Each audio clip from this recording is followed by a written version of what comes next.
So as we all know, this car runs a little bit too well, because as soon as you turn it on, it immediately smashes itself off the limiter, which is no good. But there's two things that will cause that. In combination, if there's too much fuel and there's too much air, this car, well, any engine will run far too well, to put it like that. So I've actually got two options I'm going to go for today, and I'm going to be doing both of them. One is installing a brand new fuel pressure regulator that I got from 3SX. Hopefully that will restrict the amount of fuel that's going into the engine regardless of if an injector's stuck open, which I will get the injectors taken out, cleaned, rebuilt or replaced depending on the condition of them. And two, this has an intake air leak, which I'm pretty well aware of. I'm pretty sure it's one of the intake plenum bolts that is stripped, because if you guys aren't aware, the heads on these engines are aluminium, and it's very easy to strip bolts in aluminium heads. And as well as the strip bolt on the intake plenum, I'm also going to be diagnosing the idle air control valve to see if it's stuck open. I can do that with a multimeter with it still in the car, so hopefully it's not stuck open, because I really can't be bothered buying a new one. Now, I'm not sure how well you'll be able to see this on camera, but it's this bolt right here. As you can see, it's even finger loose. Look, I can tighten it a little bit, then it just keeps going. That's me tightening it. It's very clearly stripped, so that is getting replaced with the Helicoil. And as for the fuel pressure regulator, this is the kit that I bought from 3SX for I think around $350 or something like that. So hopefully this will help in making the car run better too. And hopefully with a little bit of luck as well, this thing will run well enough to go into the shed that we have built for it. Getting access to the strip bolt is really easy. In order to helicoil it, you need to take off pretty much everything on the top half of the engine, including the fuel lines, the air intake hoses, and of course the injector wiring as well. But as you can see, it doesn't take long at all. So as you can see, I finally have access to the idle air control valve. So if we take this plug off, and hopefully it doesn't snap, look at that, came off like a dream.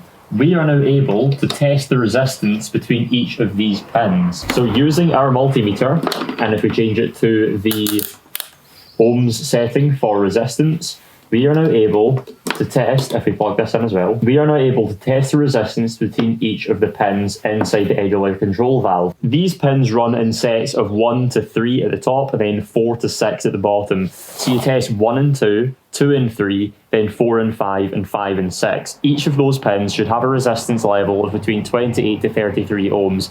If this idle air control valve is working properly, we will see those results. If it's not, then we know it's not. So we'll test the 1 and 2 right now, which as you can see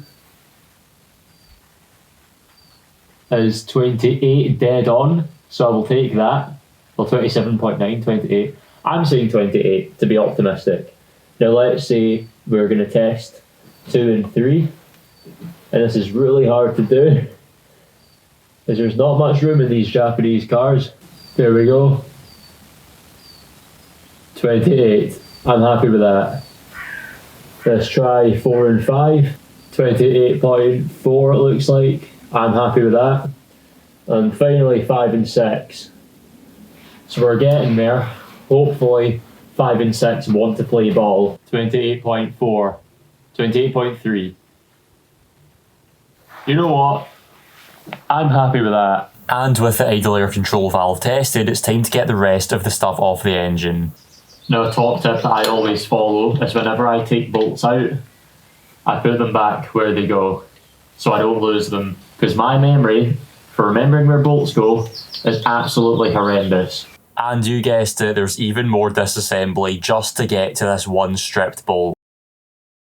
And one thing you always want to do when you're working on the intake side of your engine is make sure you cover up the holes with tissue so nothing falls in, no metal or anything like that can damage the engine and falls in the cylinders. Okay, now the intake plenum is completely off. Every single intake hole is now covered with tissue so nothing gets into the cylinders.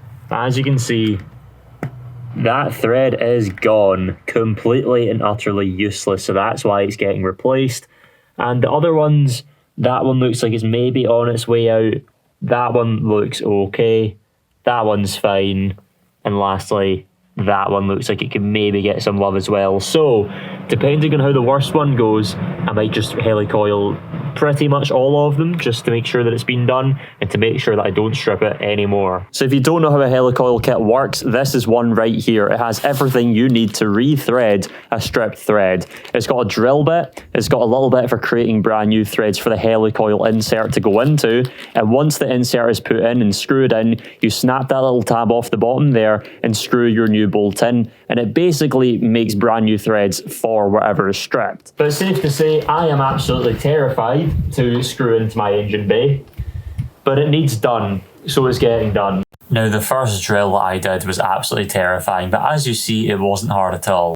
Now you can see the importance of putting tissues down these intake holes, because look at the amount of metal shavings that are coming off. You do not want that going inside your engine. Now the best method of getting these shavings out is obviously using a pair of tweezers. However, you can also use a cotton pick or a cotton bud, whatever you want to call them. So if you just shove it in there and spin it around, the shards of metal will get stuck, because the shards of metal are very sharp, and they'll get caught against the cotton and they'll pull themselves out, just like that. So you can see how many are actually coming out when I'm doing this. Now, unfortunately, my phone decided that was the perfect time to die, but if you do look in that hole, you can see it does have brand new shiny threads. So what I will do is I will go through this hole the exact same way I did this one and walk you guys through how to do it. So first off, drill through and be very careful and very steady. I also have some WD-40 for lubricant and for cooling the drill bit so it doesn't get too hot and expand or anything like that, but it will help cut through the metal. And as you can see, that hole is now clear, and we're going to remove as much of the debris as we can from going into the cylinder walls. So fantastic, we've got the hole prepared here. Pause. Now anyway, I'm going to lubricate this the exact same way as I did to go in that hole, and this is a really sus sounding thing, but I'm going to lubricate this again with some WD-40 and drill it in slowly, but back off, and then go in more a little bit deeper, then back off a little bit, then go in deeper and back off, and repeating that the whole way down as far as I can. You can see I'm being really careful to go backwards and forwards, really ease into the bit. Now it will help if you don't have an eBay special drill, because mine is absolutely terrible. Even with the drill being bad, I still got it done. Now that should be deep enough, so we're going to take it out and have a look. And using our trusty cotton swab, we're going to clean this out a little bit so the new threads are nice and tidy. And you know what? That looks good to me. So what we're going to do is we're going to grab this tool right here. So you can see it's got a little slit there in the middle. That is what the new insert is going to slot onto, just like that. And we're going to screw it in by hand. So there we go. I can feel it start to catch. And now it's screwing in perfectly, just like that. I'm going to wait until it seats nice and happily, and it can't go in much further. So I'm going to leave it at that, and I'm going to hopefully break off that little bit at the end by hitting this with a small hammer. I say small, but this is the only one I've got here. So lightly tapping it, and you heard that little snap there. So that means it's now free. I should be able to pull this out relatively easily. You might have to lift it up and also unscrew it at the same time once it's snapped, and then it will come out just like that. And now you've got your brand new thread set in there. And the thing that's absolutely amazing about this is that these threads should actually be stronger than the aluminium head ones, which is fine by me. As you can see, I've just gone ahead and done every single one, purely because if I strip another one, I don't want to have to take all of this stuff off again just to redo it. So I thought, you know what, let's make every single one of these holes stronger, and that's exactly what I've done. So hopefully I won't have to ever do this job again, because it was very stressful, but it was mainly psychological, because this was actually super easy to do. As long as you take your time, you make sure the drill is straight, you're going to be okay. So now that we've got these rethreaded, I'm going to be installing the new fuel pressure regulator. Fuel pressure regulator? Fuel pressure regulator. So this is the old stock one here. So as you can see, with everything off and out of the way, this is actually quite an easy fix. And again, more disassembly, but this time it was even easier than before. It was 2 bolts that had to come out, put some tissue paper underneath to catch any fuel that came out, and then just replace it with the brand new fitting and the brand new hardware. Honestly, this was super easy to do, and it was very welcomed after having to do the helicoiling. The brand new fuel pressure regulator line is now in, so that means this is all cleaned up. I'm going to be putting the old gasket back on. I know I should put a new gasket on, however this car is getting run to go down the road for about 30 seconds. The old one will do for now, but when this engine's out and obviously rebuilt, everything will be brand new, including this gasket. But it's time for me to reassemble everything I've taken apart, finish putting in the fuel pressure regulator. Fingers crossed it will then run normally after all of that. Now, having everything out of the way, I thought I would reassemble the fuel rail. Again, super easy, just putting some bolts back in and putting the end back on. This was really, really simple to do. And then I started to seat the plenum back on, but as you'll see, it did not go smoothly and I started to panic. As I was tightening up the plenum, I noticed it wasn't sitting right at the back. There was a gap there where the gasket lies and it was probably about 3mm open. And that was not right. And I could also feel that this bolt again was starting to sit kind of askew like that.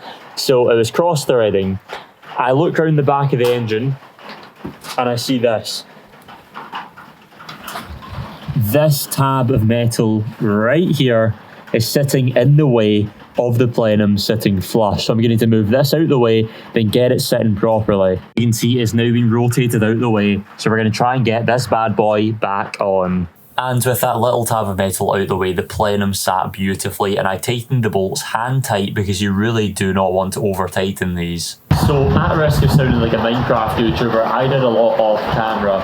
As you can hear and probably see, it is absolutely soaking, it's raining a lot, so I want to just get this done. But as you can see, the whole top half of the intake plenum is back on, everything's reassembled apart from the main intake Y pipe.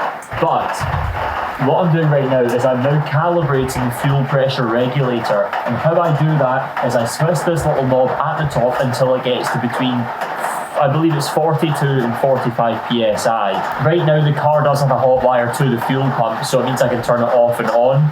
It's currently turned on but the battery's disconnected. But whenever I turn the battery on, I can see it's running about 21 psi of pressure for the fuel lines. So I need to make at least 20 psi more by adjusting this little valve at the top. Hopefully you guys can hear me over the sound of the rain.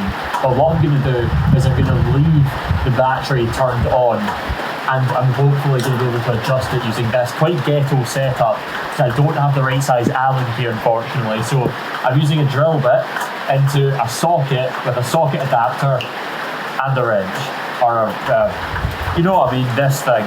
So I'm so tired that I can't be bothered because I'm absolutely freezing, it's raining, I just want to get this done.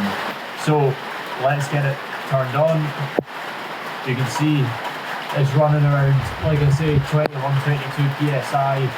We'll take that back off and we'll get adjusting this.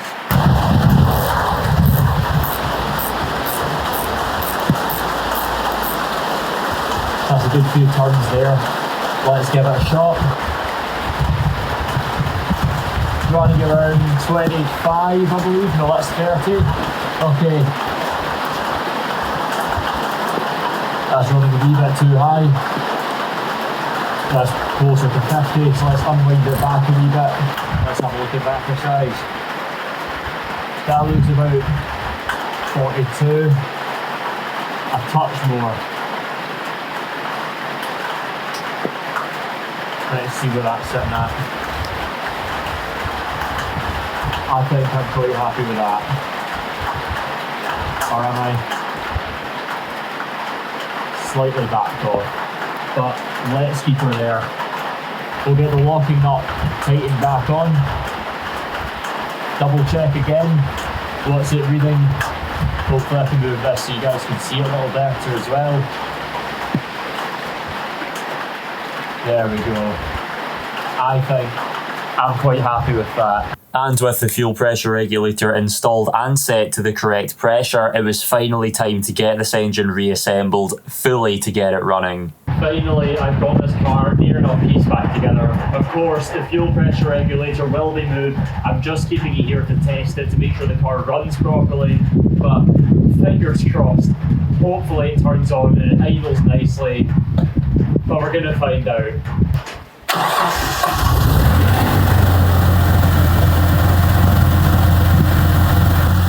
Like it's running fine.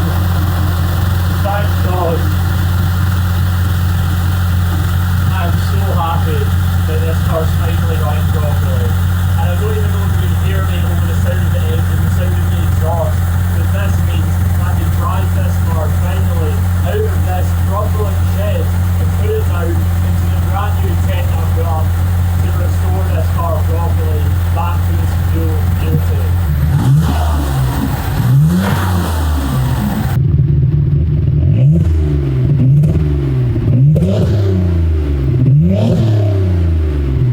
I think I'm going to call it there because it is raining. I am absolutely freezing. My hands are numb and dirty. I just want to go home and get some work. But this thing finally running, and it means next time that you tune in, this car is going to be driven down into the tent down there that was built purposely for this car to have it restored over summer. Probably one of the most underrated cars to ever come out of Japan. But thank you so much for watching. I've been Andrew. You've been watching Blank Media. I'll see you in the next one.